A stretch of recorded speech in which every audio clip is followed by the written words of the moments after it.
que com o Mauro Betti eu só fui lembrar de gravar com 10 minutos. Aí voltamos do início. Foi no início, ele me deu uma moral. Porra, você, tua energia nos programas, puta merda. Aí na segunda vez já não vai igual, né? Segunda vez o cara já passa assim rápido. Com o Zico foi muito bom hoje ele falando do Japão. E foi bom que no final ele falou: quero que você faça uma palestra dessa lá no Kashima. Falei: tá fechado, deixa acabar o corona que mais vai. Enfim, muito bom. Vou começar. O nome do evento é Food Summit, Summit de Congresso 2020, tá? Tá. 3, 2, 1. Muito bem-vindo ao Food Summit 2020, Júlio César, ídolo de uma nação, ídolo da nação rubro-negra, ídolo desse que vos fala também, além de amigo. Júlio, obrigado por aceitar nosso convite para poder compartilhar um pouquinho, né, do seu conhecimento, da tua história, tudo aquilo que você vivenciou, aprendeu no esporte e na vida com a galera do Food Summit 2020. GG, para mim é um prazer enorme, cara, estar participando aí desse teu projeto. Você é um moleque do bem, a gente já se conhece há tanto tempo. Você é um moleque batalhador, que tem essa energia positiva, onde passa com esse carisma maravilhoso, conquista o espaço. Então, hoje eu tenho muito orgulho de ser teu amigo, meu parceiro, e pode contar comigo para todas as coisas que você precisar nessa vida. Teu parceiro vai estar aqui sempre do seu lado, te apoiando. Pô, fica até difícil começar depois desse depoimento aí. Vamos lá, Júlio. Todo mundo é acostumado com o Júlio César, vitorioso, de muitos títulos, de Copa do Mundo, de Champions League, da bola defendida do Messi. O Júlio César, né, já no seu auge da carreira, Júlio César celebridade. No Food Summit, a gente quer dar um olhar diferente para o pessoal que está em casa, para ver que não é só isso, né, que a gente tem muita barreira para atravessar, para ultrapassar antes de chegar lá. Então, para a gente iniciar o nosso papo, eu queria que você falasse um pouquinho do teu início, se você veio do futsal, como a maioria dos jogadores lá da nossa época, quais foram as dificuldades, como é que você foi parar no Flamengo, até você chegar ao profissional. Então, GG, eu já tive a oportunidade, né, em algumas entrevistas, contar um pouquinho do meu início, um pouquinho dessa transição Brasil, Europa, enfim. Eu comecei no futsal, né? Eu nasci no Duque de Caxias, depois fui morar no subúrbio na Penha, né? Subúrbio do Rio de Janeiro. Futebol na veia sempre, família toda. E depois eu me mudei para o Grajaú. E lá eu comecei a encarar o futebol com mais responsabilidade, digamos assim. Porque antigamente era jogar aquele futebol de rua, de esquina, o carro quando passava tinha que parar, aquela coisa bem legal, gostosa, que eu tenho uma saudade enorme. E aí, cara, foi uma super coincidência, né? Eu fui morar no Grajaú e nós nos associamos a um clube chamado Grajaú Country Club.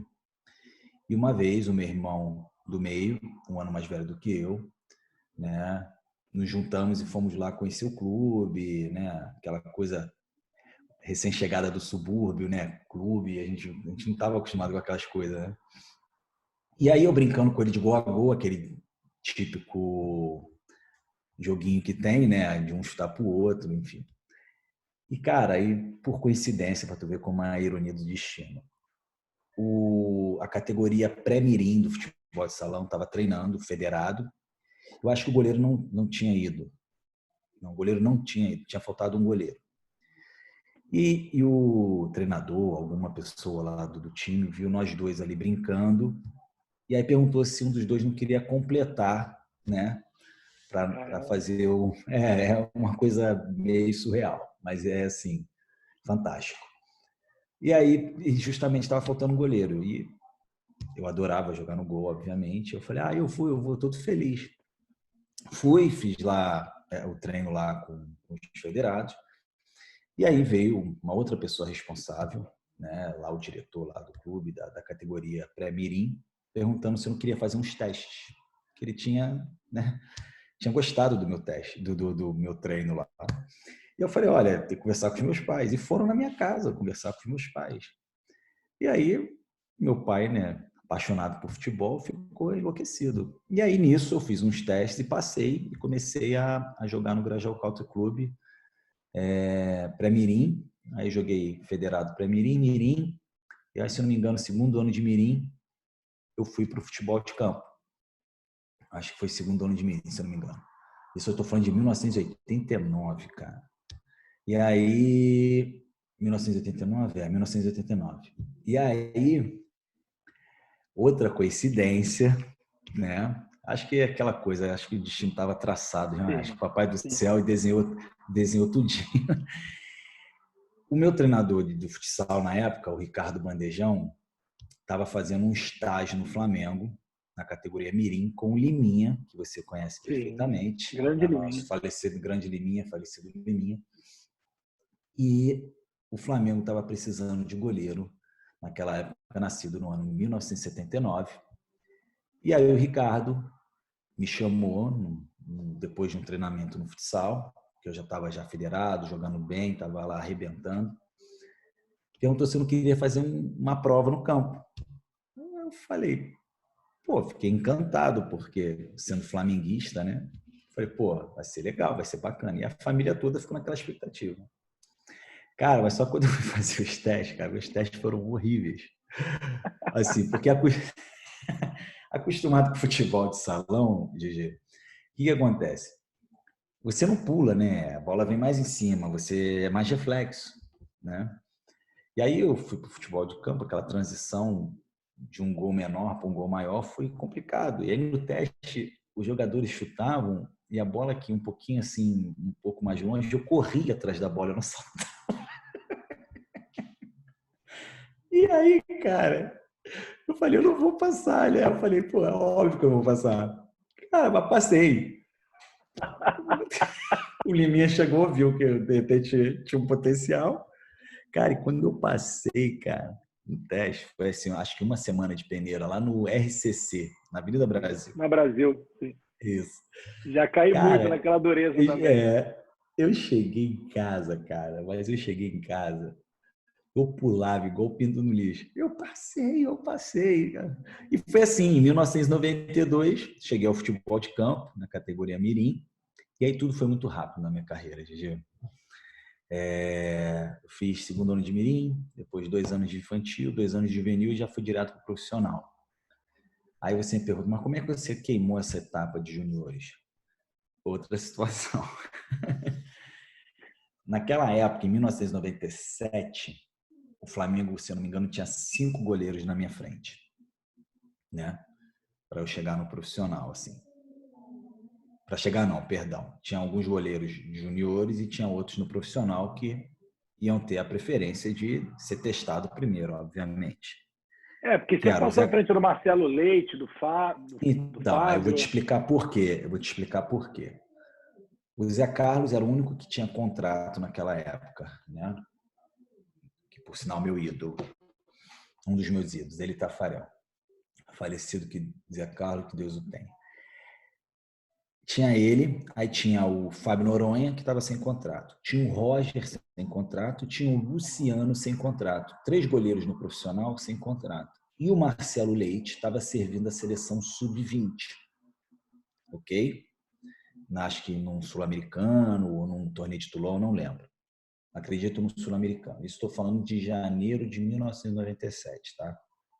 Janeiro, fevereiro. E aí, num belo dia, eu estava na concentração ali no Morro da Viúva, estava deitado na cama, e o Sérgio Helt, supervisor, Serginho. chegou para mim e falei, ó, levanta da cama, arruma tua mala, e tu tem que se apresentar em Nova Friburgo com um profissional. Eu falei, como assim? Falou, estão te pedindo lá. Cara, eu falei, como assim, brother? Eu cheguei, fui para casa, falei, mãe, tem que me apresentar aos profissionais. Mas que isso? Eu falei, cara, não sei, tem que ir. Aí fui para Nova Friburgo.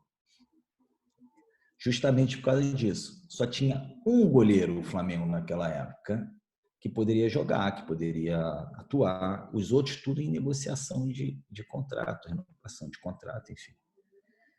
E aí eu fui. Mas aí tem uma situação que ajudou muito, que é o Flávio Tênis, treinador de goleiro, que você conhece bem, que ele foi meu treinador nas categorias de base do Flamengo, no mirim, no infantil e no juvenil. E quando o Flamengo se deparou com essa situação de ficar sem goleiro na época, ou com essa incerteza de que ia renovar, se não ia, e o Flamengo precisava solucionar o problema o mais rápido possível. Aí o Flávio Tênis falou para o Júnior, o Leovigildo, que era o treinador do Flamengo na época, falou, olha, eu tenho uma solução. E o Júnior falou, pô, qual seria? Ele falou assim, ó, tem um moleque aí que eu conheço que pode dar conta do recado. Conheço-se bem.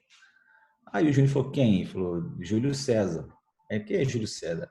Ah, ele, de juvenil, 17 anos. Como assim vou trazer um goleiro de 17 anos profissional? Aí o Flávio Tênis falou, eu banco. Pode trazer que eu banco. E aí fui, cara. E aí meus treinos eu arrebentava voando, pulava mais do que devia, né? Eu Sabe como é que é tava lá essa vendo, fase? você acha que eu não via lá atrás do gol? Eu, Wilson, tava tudo ali atrás da grade. E aí foi assim que eu cheguei aos profissionais. E aí realmente os goleiros não renovaram e eu fiquei sendo segunda opção dos profissionais, assim, do nada. E aí, obviamente, os meus treinamentos, né, convenceram o Júnior e tudo, e aí eu passei a figurar como o segundo goleiro do Flamengo profissional. Já era o Klemer, né? Não, era o Zé Carlos. Era o Zé ainda, né? E aí o que acontece? Aí começa o Campeonato Carioca, começa tudo, e aí a minha estreia no Flamengo, no profissional, jogando mesmo, foi numa semifinal de Copa do Brasil contra o Palmeiras no Parque Antártica, em 1997. O Palmeiras tinha aquela máquina, Cafu, Veloso, Galeano, Djalminha. E, cara, eu era o reserva do Zé Carlos imediato, com 17 anos. E aí a gente foi jogar essa semifinal lá no Parque Antártica, em São Paulo. E o Zé Carlos, ele me sente as costas. Faltando 20 minutos para acabar o jogo. Aí, certeza. Cara, não, pior que não sei. Aí, enfim, cara, eu só sei que quando ele sentiu as costas e o Flávio Tênis falou para eu ir aquecer, o treinador Sebastião Rocha, porque o Júnior já tinha saído, tinha sido exonerado porque estava mal no Carioca.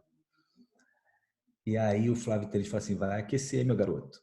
E aí quando eu vou, cara, a minha perna tremia, mas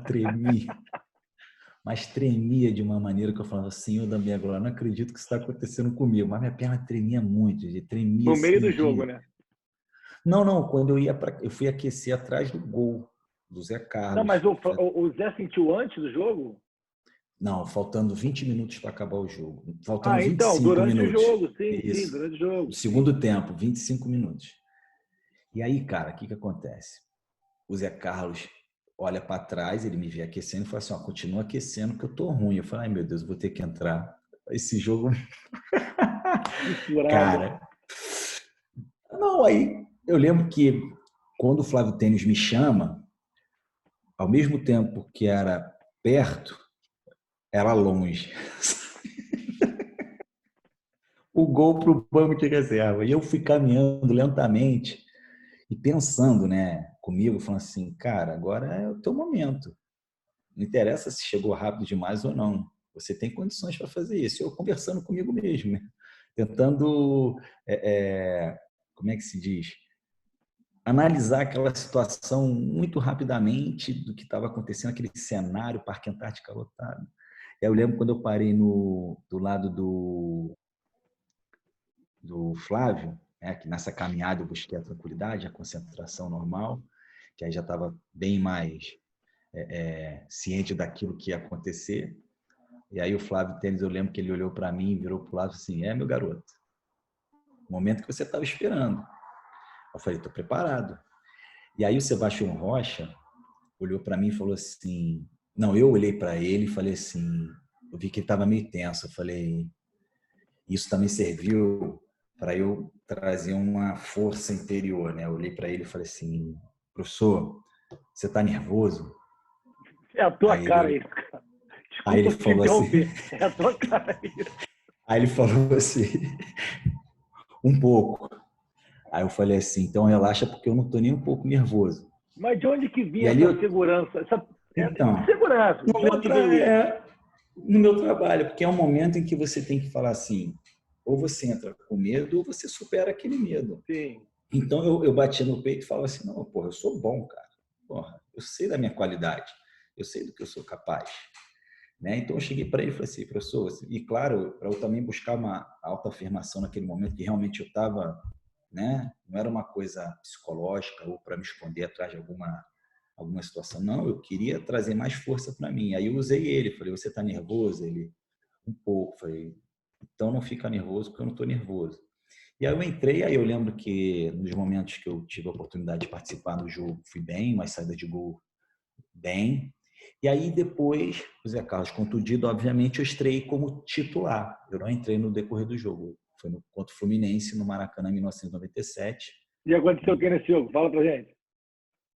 Aí eu peguei um pênalti do Ronald, né? E Eu aí lembro. foi aí começou. Aí depois foi a Copa dos Campeões, onde eu joguei como titular. Foi na acho que Campo Grande, né? Capital do Mato Grosso do Sul, né? Sim, Campo Grande é a capital do Mato Grosso do Sul. Eu sempre confundo Mato Grosso e Mato Grosso do Sul. sim, A gente não sim. quebrar. Qual é a capital? É do Sul. É do Sul mesmo, né? É do Sul. Então. E Se não aí. for, a gente quebrou junto, que a gente está abraçado. Entendeu? Tá bom. Mas, enfim. E foi feito em 2 cidades. Se eu não me engano, foi essa, Campo Grande, Mato Grosso do Sul, e foi em outra cidade. E aí eu joguei 5 jogos ali como titular e nós fomos campeões. E aí ele foi embora. E aí, em 97, o Flamengo ficou com medo de me lançar no Campeonato Brasileiro como goleiro principal, né? E eu lembro que eu fiquei puto pra caramba. E aí contrataram o Klemer. O Klemer vinha da Portuguesa, né? Aquele timaço que fez uma Sim. belíssima campanha, vice-campeão brasileiro em 96. O Klemer ganhou o prêmio Charles Miller, enfim. E aí o Flamengo trouxe o Klemer. Aí meu pai, eu lembro que meu pai falou assim, filho, não fica chateado, né? Aprenda com ele. E aí foi quando eu comecei ali a treinar com o Klemer, enfim, aprendi muita coisa, né, com o Klemer, né, em termos de jogo, treino, enfim. E aí em 2000 eu passei a jogar, metade de 2000, entendeu? Aí o Klemer ficou na reserva e depois o Klemer foi para o Inter brilhar lá no Inter. E foi assim, minha história no Sim, Flamengo. foi logo naquela época que eu e o Diegão subimos também, logo 2000, 2001. E aí, Júlio, você joga no Flamengo, né? Você muito bem, sempre com a performance muito alta. Vem a proposta para sair, você sai do Flamengo, é vendido para um grande time da Itália, mas você não joga diretamente na Itália. E o que a gente ficou sabendo aí, né, que a gente escuta a história, eu nem tive a oportunidade de perguntar isso na vida real, foi que a opção de ir para um time menor foi tua. Queria saber se de fato foi isso e por que você enxergou que naquele momento era melhor você ir para um time de menor expressão para depois voltar com tudo e brilhar daquela forma na Inter. Então, isso aí foi um risco, né, que eu corri, porque pegando o gancho do que você falou, que eu vou explicar basicamente como é que tudo ocorreu.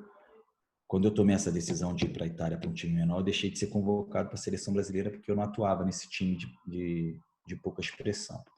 Mas essa decisão foi extremamente consciente, né? Porque eu tava indo para um time, eu ia ter que me apresentar num time que só tinha fera, né? E eu tinha que chegar o mais preparado possível para concorrer com todas aquelas feras que lá estavam. Quem eram os goleiros da época lá da Inter? Simplesmente o Francesco Toldo, que era o goleiro da seleção italiana. 2 metros de altura. É.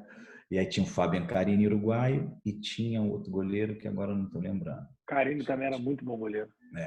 Então, o que acontece? Aí eu pensei, cara, a Inter de Milão chegou para mim e me deu duas situações. Olha, Júlio, se você quiser vir na janela de janeiro, né, que tem a famosa janela de janeiro, onde tem as transferências também, que é de 1º a 31 de janeiro. Aí ele falou, quer vir agora e a gente te empresta para um time de menor expressão, onde você já vai aprendendo a língua, vai aprendendo um pouco do futebol italiano, e aí depois em julho você se apresenta. Ou você fica no Flamengo até junho, e em julho você se apresenta aqui. Aí eu falei, não, eu quero ir para a Itália, porque eu queria chegar o melhor preparado na Inter de Milão do que eu achava que eu ia chegar melhor preparado, né, na Inter de Milão já falando um pouco da língua, entendendo o que os jogadores tinham que falar, O jogo jornalista, também, que é enfim. diferente do O nosso, né? jogo, que é muito tático, né? E, enfim. E aí, acabei de aceitar essa proposta de ir para um time de menor expressão, e aí lá eu não joguei, né? Não joguei mesmo. Fiquei como quarto goleiro, e aí eu perdi Copa das No Confederações, Kievo né? você Que o ficou em Brasil quarto. quarto goleiro, porque E isso ali não te no deu um Kiev baque? Isso não te deu uma desanimada? deu, mas aí eu transformava isso em treino, né? Eu tentava descarregar todo esse baque, toda aquela desilusão de não estar jogando, de não estar nem participando do Mas o que que campeonato, houve? porque o Kiev, na verdade, estava prestando um favor à Inter de Milão. O Kiev, o Verona, não estava contando comigo lá. Me O deu que, um salário o que o simbólico. treinador deve ter se arrependido uns aninhos depois, brincadeira, né? Não, o legal é que depois de uns 4, 5 anos, eu conversando com um diretor bem renomado lá na Itália, que era da Inter, o Marco Branca, ele chegou para mim uma vez e falou assim: Júlio, olha, tem que te contar uma coisa. Quando você estava no Chievo Verona, né, nós ligávamos para lá para saber como é que estava o nosso goleiro que a gente tinha contratado, se realmente, né, a gente tinha feito uma boa contratação.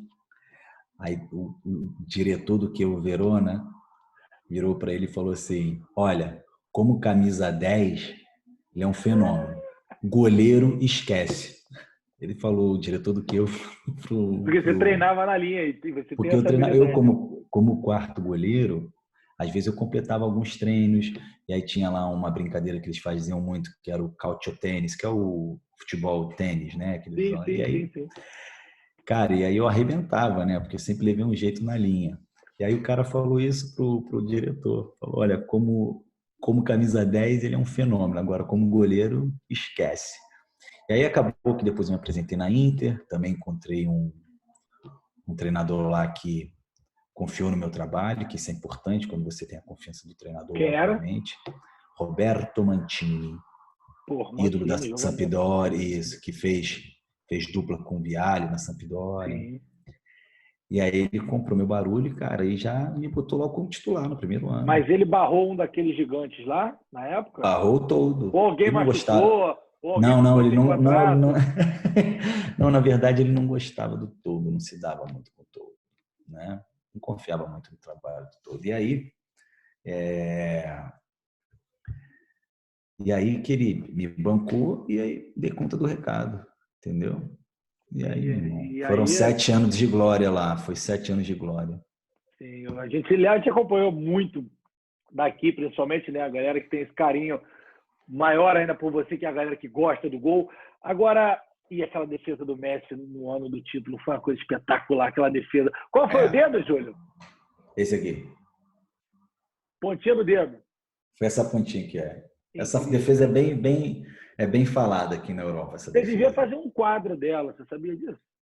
Eu vou, esse fundo aí teu aí do negócio tá me dando essa ideia aí, ó, de fazer um Pode quadro deixar que fundo. eu vou preparar isso, eu vou te mandar para ver. E aí, Júlio, a carreira segue, você passa a ser convocado para a seleção brasileira, vem a primeira Copa do Mundo, a segunda Copa, e aí o que impressiona muita gente, e a gente já conversou sobre isso, é que mesmo com aquela derrota cachapante do 7-1 que traumatizou todo mundo, você foi um dos poucos que conseguiu passar ileso. Óbvio, na época teve pressão, todo mundo, você sabe como é que o brasileiro é, mas o after, o depois disso, você conseguiu seguir tua carreira, você continuou ídolo de quem você era ídolo, a admiração de outros torcedores, que inclusive eu conversei isso com o Zico, né? O Zico também participa do Foot Summit 2020, e na palestra dele eu falo, né, sobre essa idolatria que ele consegue ter de outros times, que você é um cara que tem esse olhar de outros torcedores. Como que você conseguiu superar isso tudo e, como eu costumo brincar com meus filhos, voar mais alto que esse obstáculo, que foi o 7-1, que para um goleiro, de fato, é horrível, mas você conseguiu passar ileso. Não, é marcante, né, Gia? Não tenha dúvida. É raríssimo uma pessoa não associar hoje o trabalho do Júlio César ao 7-1, isso é fato. Onde eu vou, às vezes eu tenho que falar, às vezes eu tenho que explicar, às vezes eu tenho que comentar com as pessoas que Você quer têm explicar pra curiosidade. gente ou você prefere não falar sobre o 7-1? Não, hoje eu não tenho problema nenhum. Obviamente, quando era uma situação mais recente, Você é uma acha que foi o situação quê? em que Deu um branco no time? eu acho, ô GG, que eles estavam melhores preparados que a gente, né? Era uma seleção em que foi preparada para ganhar a Copa do Mundo 2014, isso palavras do treinador alemão, né? Eles perderam uma Copa em casa em 2006, né? Depois perderam a semi em 2010 e foram ganhar no Brasil em 2014. Então era uma seleção que já estava jogando junto há muito tempo e que estava realmente acreditando num projeto, né, de vencer uma Copa do Mundo, né? Então assim, foi uma coisa que eu acho que é muito da escola alemã, da cultura alemã, né? Aquela coisa metódica, aquela coisa. Então, eu acho que foi um projeto que a gente tem que tirar o chapéu e que deu certo. Agora, em relação ao nosso jogo, realmente é uma coisa que vai acontecer igual o Royal Street Flash no poker, né? Em 1.000.000.000, né? É, a gente não consegue imaginar que aquilo poderia acontecer. Mas eu acho que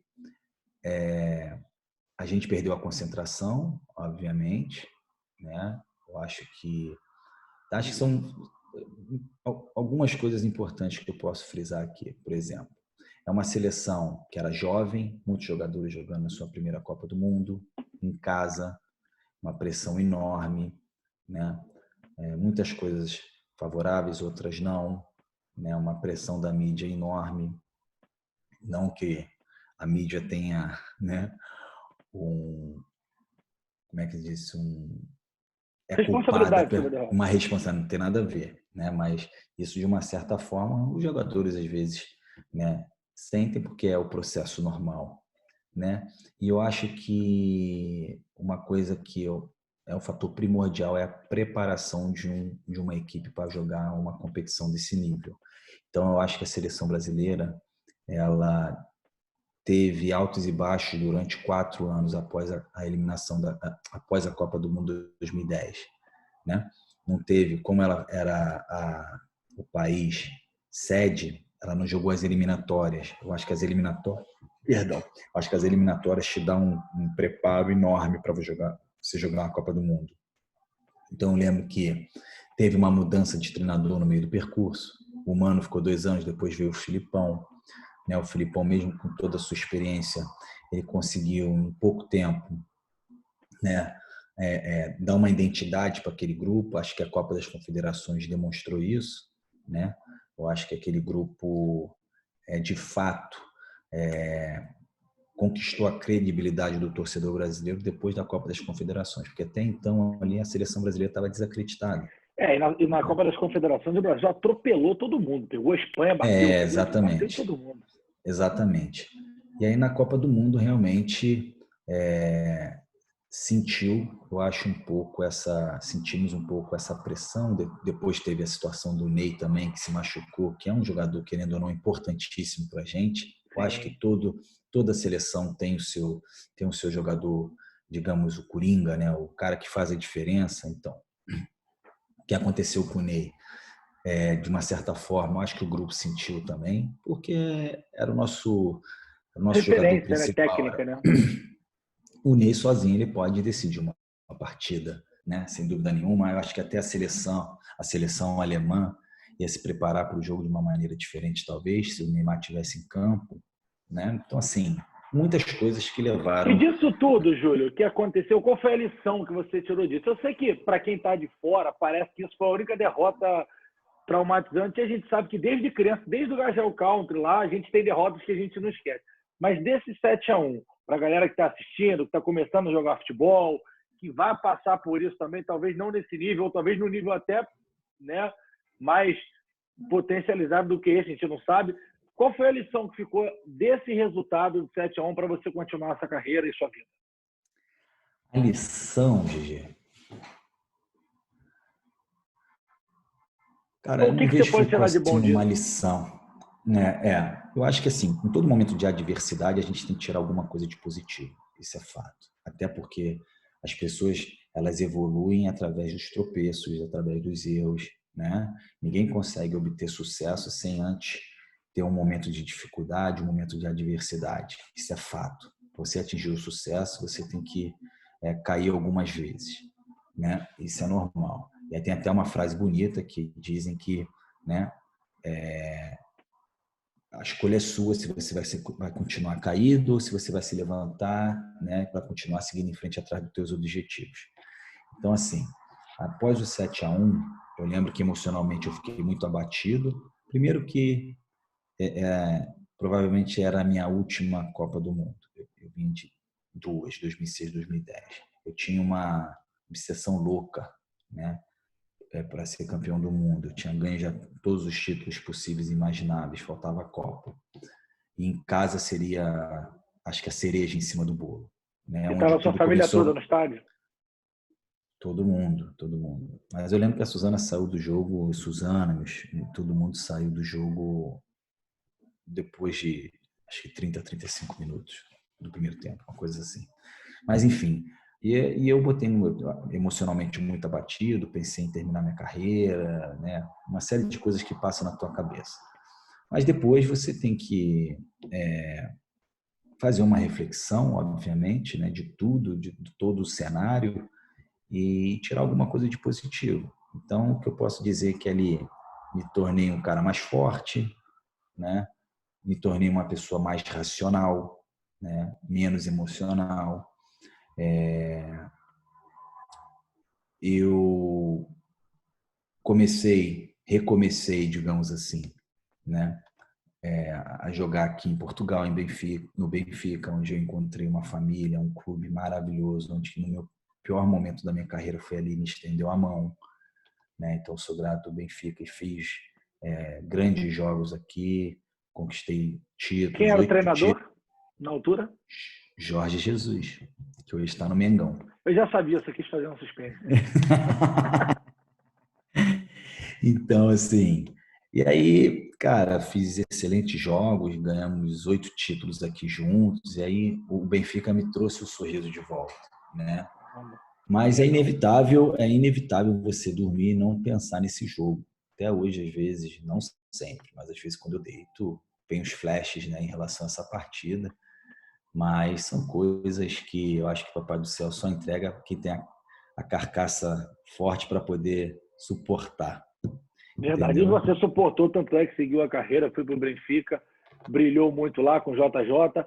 Aí você vem, volta para o Flamengo. Não sei se chegou aí à Inglaterra, volta para o Flamengo, faz sua despedida. E pega muito no jogo que entra em despedida. Não sei se foi coincidência, se alguém acabou o contrato, se alguém machucou, mas entrou, pegou muito naquele jogo. Eu lembro que eu estava Contra a vendo com América meu pai. Mineiro, Jogou demais. E tinha um amigo na América, ele falou: pô, o Júlio guardou tudo para o último jogo de despedida. Enfim.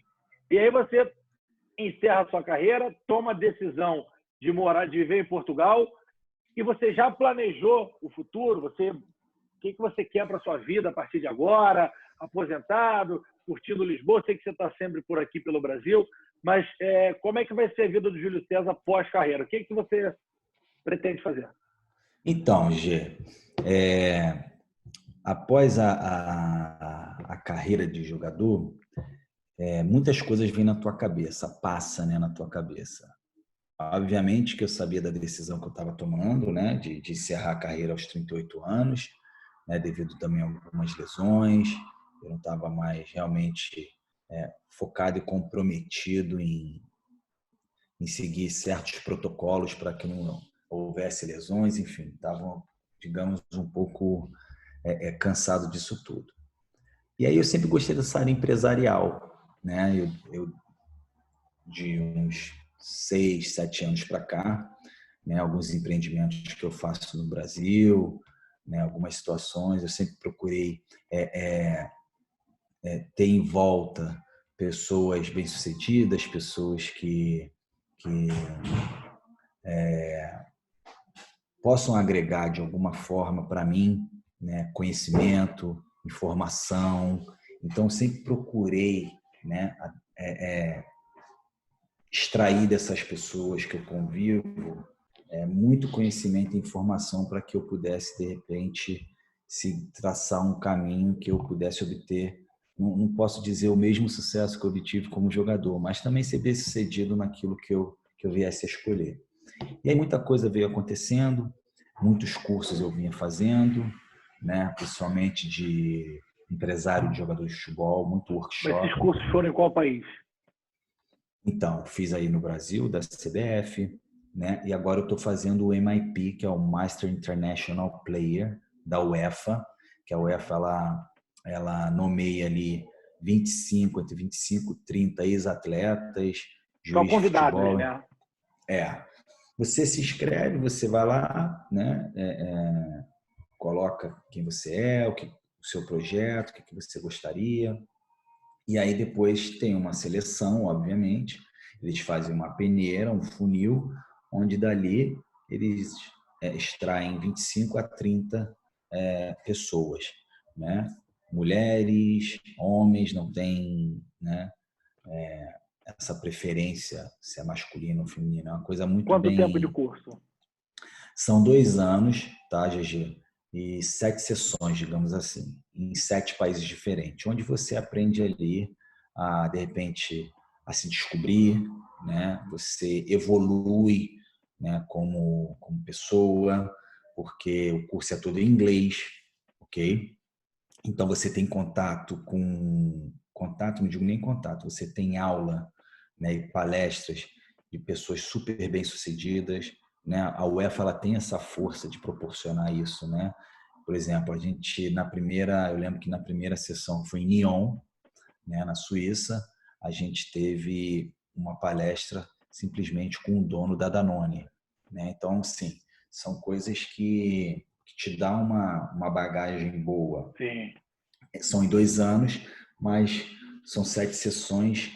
Cada sessão tem uma semana, né? Quem está Então, nessa por turma? exemplo, Mas fala mais uns 4, 5 nomes da sua turma atual aí que você está fazendo. assim, das pessoas que vão saber, é o Kaká, né?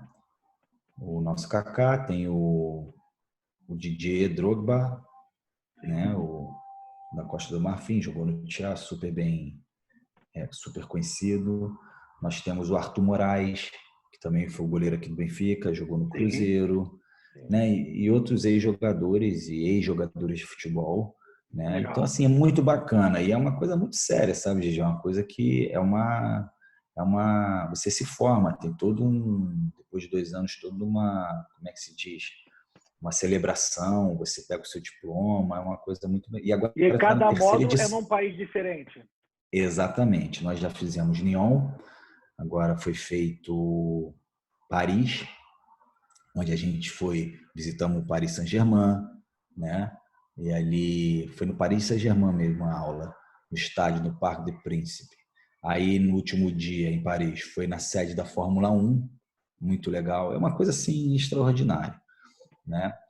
E o bacana que o fato de você fazer em 7 países diferentes te dá a oportunidade de você ter o conhecimento de gestões, sabe, de culturas diferentes. Isso é o bacana. Então, assim, o próximo ia ser Amsterdã, mas devido a essa pandemia toda que aconteceu no mundo, foi, né, obviamente, cancelado. E aí tem Amsterdã, Londres, Barcelona, Nova York e Dortmund, na Alemanha. Legal. Isso é É uma, fantástico. e aí, Sensacional. só para tu entender, Gigi, em Nova York a gente vai conhecer toda a estrutura da NBA, como é que funciona, né? Isso aí te dá uma bagagem, um conhecimento enorme para depois. E hoje eu estou atuando como empresário, né? Construí minha empresa, a JC2 Esportes. Eu acho que é uma forma que me mantém ainda no meio do futebol. Eu acho que eu tenho muita coisa a oferecer a atletas que futuramente venham a trabalhar comigo, né? Você já Trazer ajudava de para. alguma forma algumas contratações, né? Como o Diego, acho que o Diego Alves, Diego Ribas, o Alves, acho que o Jorge Jesus, não participar da operação, mas viabilizar, atender telefone, dar dica. Você já fazia isso assim por Não, conta própria? não digo. O Diego Alves e o Diego Ribas. Não, o Diego Ribas nem o Diego Alves me ligaram, não, mas algumas situações, assim, quando sabem que eu trabalhei junto, joguei junto, né?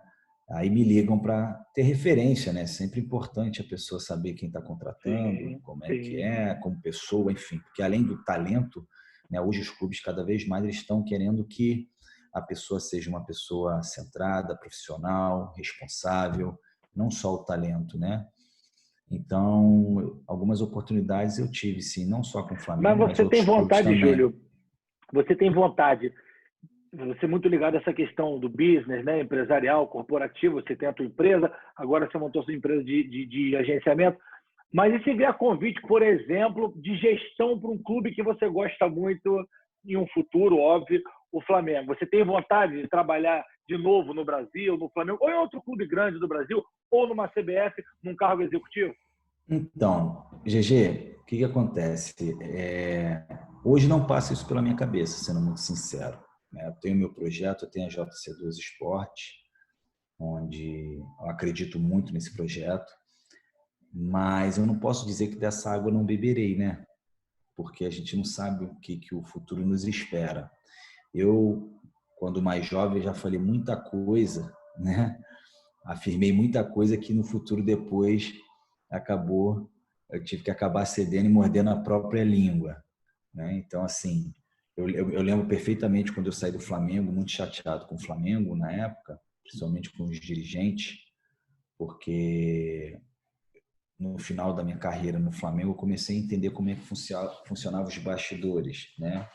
No Flamengo em termos de diretoria, dirigente, essas coisas. Isso me magoava muito, porque o Flamengo é o time do meu coração, então quando eu entrava em campo, para mim não importava dinheiro, não importava nada, estava representando, eu estava ali querendo dar o máximo pelo time que eu amava, que eu amo, né?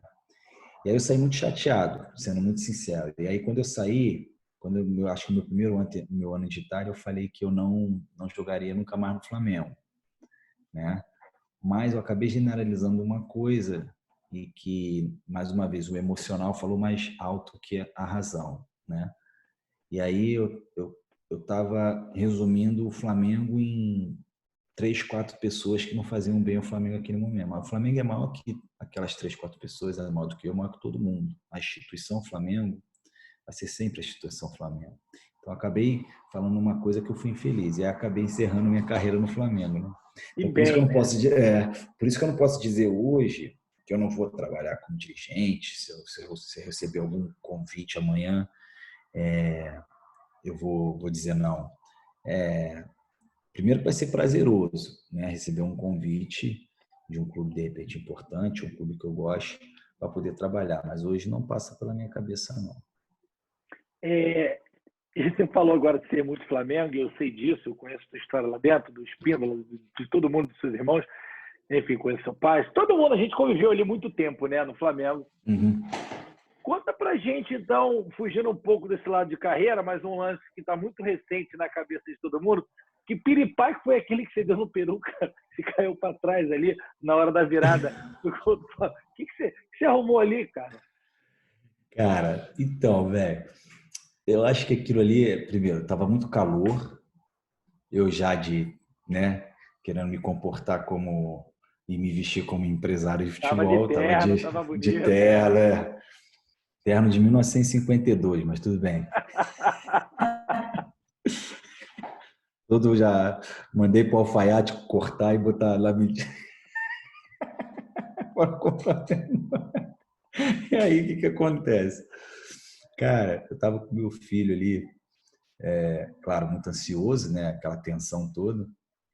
E tinha um torcedor argentino, cara, assim, na fileira de baixo e duas cadeiras para a direita, assim. Mas ele tava, eu não sei se ele me reconheceu ou não, sabe? Mas ele tava me irritando demais, demais, demais, demais. Ele vinha para minha frente, assim, cantava as músicas na Argentina, aqui que se canta na Argentina, e pô, mas até então legal, mas cara, ele estava me irritando muito. E o meu filho também, e o meu filho do lado, pô, pai, vamos perder. Eu falei, não vamos perder, meu filho. Só acaba quando o juiz apita. Escuta teu pai, já Mas você vi estava coisa acontecer. acreditando mesmo ou estava sendo pai? Muito, não, eu estava acreditando demais. E eu falava, Cauê, eu sempre fui muito otimista, tá? E meu filho naquele pessimismo, eu falo, puta, isso não vai rolar comigo. Fala, filho, eu já vi coisa acontecer no futebol que você não pode acreditar. E papai, contei da história do Manchester contra o Bayern de Munique, né? Contei do Liverpool com o Milan, situações assim, do Vasco com o Palmeiras, né? Aquela final da Mercosul, foi Cauê. Então, meu irmão, tem mais 40, isso foi no intervalo. Tava 1-0 o River. E no intervalo a gente foi, e ele muito chateado, pai, eu falando. E é o segundo tempo todo ele falando, pô, pai, estamos jogando mal, mal. Aí tem um momento que eu sinto que a gente entra na partida bem ali. Eu sinto que a gente começa a entrar bem na partida. Eu falei, ó, Cauê, entramos na partida. Agora está sendo uma outra partida. Temos chance. Aí, resumindo, ó, empata o jogo. Quando empata o jogo, eu pego aquele menino desimpedido, o Fred, né? Eu falo, viu, Fred, eu falei, cara, que a gente empatar, e pá, tem que acreditar até o final. E meu filho super feliz. Cara, mas eu acho que a emoção foi muito grande após o empate, né? Mas aí o segundo gol, a emoção foi E foi direto, né? foi direto. Então acho que juntou e aí o que acontece? Quando sai o segundo gol, cara, eu saio de mim, né? Aí eu pego esse maluco, o Fred, é porque não tem na filmagem. Cara, eu começo a sacudir ele. Eu falei, mas eu falo, eu falei, mas não assim, o estádio inteiro ouvi. Mas só que eu falei mais 10 vezes seguidas sem respirar. Sem respirar. E aí quando você começa aí eu acho que foi a explicação que me deram, depois foi faltando um oxigênio, né? Então estava muito calor, então eu perdi a sensação de cima, baixo, esquerda, direita, e aí eu meio que dei aquela, não vou dizer desacordada, mas ficou preto. E aí Chegou a cair. eu seguro o Fred pela camisa, que eu senti que ali foi como é que se diz? Quando você, como é que é? Não é intuição, é automático, como é que eu digo? Sim. Foi o reflexo Foi, que você teve. é, e aí eu peguei ele assim, aí, cara, eu dei uma porrada, né, com as costas na cadeira do maluco. E aí o Mas não pegou no orgulhoso não meti, argentino, não? Podia ter pego nele, pelo menos, né? aí o orgulhoso não quis meter a mão, né, nas costas, mas tava doendo pra caraca. Doendo muito. Depois que eu vejo, eu vendo o vídeo, eu morro de rir. Até hoje, às vezes, eu vejo o vídeo. Aí eu faço uma cara meio. O que está Tô bem, tô bem. acontecendo? Não, o que está acontecendo? O que Cara, aconteceu, você né? ficou muito vermelho. Pra gente que viu no vídeo, ficou preocupado. Aí Você caiu, eu, dei bateu. uma, aí eu dou uma porrada ali. E aí eu segurei no que é. Aí eu me abraço o Fred. Aí, meu irmão, aí foi uma emoção que aí eu comecei a falar para ele que eu sou muito Flamengo, cheguei na Gávea com 12 anos, aí eu começo a desabafar com ele ali, aí meu filho vem e me abraça chorando também. Eu falei, Foi linda cara, a eu cena. falei para você. Ah, muito maneiro, cara. Foi Assim, muito legal, eu cara. precisava ter filmado o maluco ali, né? Não, mas o Fred também é iluminado, cara. Você tem noção pro programa dele, ele presenciar o momento daquele e ele ter um personagem. Foi quase como o Ele menino que falou faltou no depois. Grajaú Country. Você Vai ser entende? uma coisa que ele vai estar com 60 anos, sei lá, eu não sei quantos anos eu tenho mais que o Fred, sinceramente. Eu Esse fiquei ano com ele vai estar, inveja sei dele, lá, juro. com Eu 50, fiquei com muita inveja dele na hora. Eu não sabia se eu ficava mais preocupado com a inveja dele naquele momento. E aí, cara, vai ser coisa que a gente vai contar quando tiver 60, 70 anos, né? Porque o que aconteceu naquele jogo é formidável. Você ganhar uma Libertadores, cara, faltando 2 minutos para acabar o jogo, 3 minutos, sei lá, tá maluco. Sim. Ninguém acredita, muita Eu gente fiz não uma acreditava. pergunta para os. A gente tem muita história aqui, eu tenho muita história suas, mas né, a gente tem um tempo. E para a gente encerrar, eu vou fazer uma pergunta simples que eu fiz para o Zico Uhum. hoje, né? Fiz para o Rodrigo Rodrigues também, vou fazer para você. Eu tenho medo das suas perguntas, Gê. Não, essa é tranquila, essa é tranquila. Flamengo de 81 ou Flamengo de 2019? Cara, Só porque você é muito Flamengo, porque tem muito flamenguista assistindo. Então, a perguntinha para a gente. não, beleza. Assim, é difícil essa pergunta. Assim, muito sincero, putz, Tem cara. uma açaí. Você quer que eu te ajude com a saída honrosa? Não, calma aí. Tem uma saída Deixa eu ver honrosa. qual vai ser. Tem Tem uma um saída ponto, honrosa? tem um ponto de desequilíbrio entre os dois times. Todo mundo fala assim, em qual que o Zico estava? Aí eu falo de 81. Ah, então eu vou nessa, porque aí, entendeu? É o ponto de É. desequilíbrio. Vai nessa, sai bem, o time atual vai ficar tranquilo, 81 também, sai bem na vida, você entende? Cara, eu vou te falar assim, o de 81, fenômeno, né? O de agora, fenômeno, cai difícil. Mas eu acho que, eu não sei se aconteceu isso com o Flamengo, mas mesmo assim o Flamengo, com esse Flamengo, não vou dizer de 81, mas essa safra desse grupo ganhou quantos brasileiros? Acho que 2, né? Ganhou o brasileiro, ganhou a Libertadores, né? Cara, é difícil, viu? É difícil, é difícil, é difícil. Eu vou ficar em cima do muro, tá? Não... Jesus, para Porque você, é o maior assim, treinador do Flamengo, da história? O Jorge Jesus. para mim, é. Você pode usar o critério que você quiser, né? De gestão, de grupo, de títulos, de tudo Eu vou que te você falar quiser. porque é. Eu vou te falar porque é, tá? Eu acho que, de fato, o título ele coroa, ele fortalece um trabalho. Isso é fato, né? Eu lembro que quando eu estava sendo considerado o melhor goleiro do mundo, é porque eu tinha ganho uma Champions League. Isso ele infla o valor individual, ok? Então, assim, o que o Jesus fez de ganhar um Campeonato Brasileiro e uma Libertadores no mesmo ano, cara, isso fortalece muito. Mas não só isso, tá? Aí você me responde assim, aí você me fala assim, mas se ele não ganha do Emelec, nada disso aconteceria, né? Que foi nos pênaltis no Maracanã, né? Que ele ganhou do Emelec nos pênaltis. Mas isso é futebol, né? A gente não pode, Mas se o Lincoln faz o voleio, a gente podia levar para é, prorrogação e ser campeão do mundo. a gente não pode avaliar um trabalho, né, baseado só em resultado. O resultado ele fortalece o trabalho, sem dúvida nenhuma. Mas eu tive a oportunidade de trabalhar com Jesus aqui no Benfica no meu primeiro ano e ele é um treinador realmente diferenciado, né? E não sou eu que falo, né? Todos os jogadores que têm a oportunidade de trabalhar com Jesus e até alguns jogadores que tiveram, de certa forma, algum tipo de problema com ele, né? Independente de ter tido problema ou não, aquele jogador ou ex-jogador, ele reconhece o trabalho do treinador. Então, não vou dizer que de repente vai ser unânime, mas é quase unanimidade, né? Os jogadores com que ele trabalhou falaram que se ele não é o melhor treinador com que o jogador trabalhou, é um dos melhores. Então, assim, hoje o Jesus, né, conhecendo o seu trabalho, ele é o melhor treinador que passou pelo Flamengo. Aí nego fala assim, mas com um time desse na mão é fácil. Não é. Não adianta que isso para mim é balela, né? Você pode pegar aí os melhores jogadores, botar na mão de um treinador, né? Agora, você saber gerir o time, você fazer com que todos os jogadores remem para uma direção só, né? Fazer com que os jogadores olhem para você e venham um líder realmente que eles podem confiar, acreditar naquilo que ele está dizendo, que ele Num está país passando. diferente. Não é qualquer um que consegue isso, né? Não é qualquer um que consegue isso. Então ele tem o seu valor, sim. Então assim, é um cara extremamente competente, é um cara extremamente trabalhador e um conhecedor do futebol. Para mim ele é demais e se não é o melhor, foi um dos melhores que eu trabalhei e na história do Flamengo com certeza ele se encaixa como o melhor treinador. Beleza. Julião, muito obrigado, cara, por Para esse de rir, bate-papo cara. com a Você só gente. ri, cara. Eu tô... É que tem tantas histórias aqui que eu queria ter mais tempo. No Food Summit 2021, se Deus quiser, vai ser presencial esse, num momento diferente. Aí eu vou contar umas histórias novas no palco. Ó, obrigado, cara, de coração, em nome de todo mundo que está tendo a oportunidade nesse que é o maior evento online sobre futebol gratuito do Brasil. E você abrilhantar nosso evento com a tua presença, com a tua história, né, com todas essas dicas, com todos esses exemplos de superação. A tua carreira fala por si. Você é um cara incrível, você sabe disso. Obrigado. Obrigado de coração, cara. Olha, GG, eu que agradeço.